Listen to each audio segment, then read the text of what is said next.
porte le nom de Vunijan Calvin. Je suis artiste plasticien résident au Cameroun. Donc l'artiste peintre en particulier nous montre ici un côté assez divin, nous représentant ce que le grand créateur faisait lorsqu'il était devant sa création.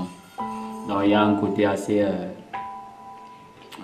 spirituel qui est en arrière-plan du travail que nous montre proprement l'artiste, qui sont ses œuvres.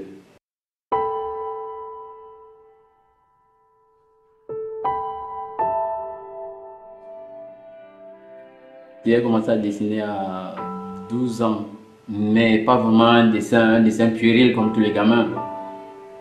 Je pense que le déclic se fait quand j'entre en contact avec le père Carlos, qui sent tout de suite qu'il y a un talent et il m'a très vite orienté.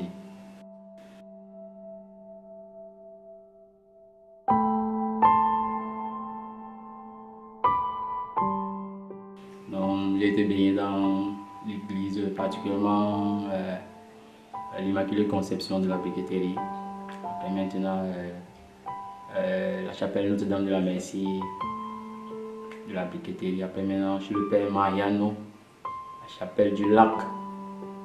Donc c'est comme ça que je me suis retrouvé dans le milieu de l'art par le biais des prêtres.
L'inspiration vient de l'intérieur de l'artiste, de son nom, inspiration, de l'intérieur.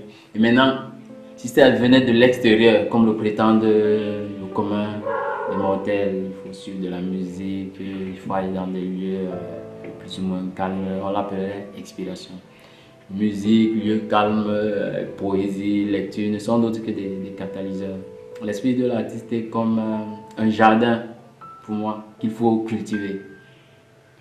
Vous ne le cultivez pas, quelque chose y pousse, la mauvaise graine.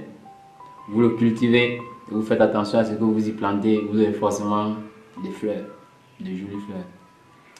Donc une fois la graine déposée dans votre jardin, elle pousse. Et maintenant, l'artiste doit l'entretenir, elle doit atteindre une certaine maturité. Comme une femme qui va concevoir un bébé, donc l'œuvre doit mijoter, elle doit atteindre une certaine maturité avant qu'elle ne sorte. Donc que ce soit de la musique, que ce soit de la lecture, que ce soit de la poésie, ne sont d'autres que des catalyseurs. Si l'artiste n'a rien sémé à l'intérieur de lui, rien ne sortira. Celui qui vous produit une œuvre qui n'est pas jolie, vous n'avez pas besoin d'aller chercher loin. Ça veut dire que c'est son aspect intérieur, la beauté intérieure de l'artiste. Il faut avoir une tache noire sur une toile blanche. Si elle a été faite par un artiste qui a une beauté intérieure pure, et ce tableau sera magnifique. Là reste donc ici le reflet de notre monde intérieur. Donc il faut se trouver dans ces états de pureté pour qu'une œuvre puisse traverser le temps, qu'elle puisse impacter plusieurs personnes. Sinon, je vous assure, elle passera inaperçue. Mes travaux sont d'abord mes travaux. Et après maintenant, le milieu de l'art étant de la peinture particulièrement étant très élitiste. Le milieu socio-économique ne permet pas du tout l'épanouissement d'un artiste. Donc on le fait d'abord pour soi, avant de pouvoir impacter les autres.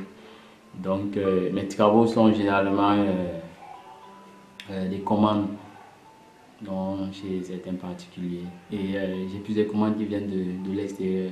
Donc vous pouvez facilement trouver mes œuvres au musée d'art sacré du Vatican, vous en trouverez une pièce là-bas.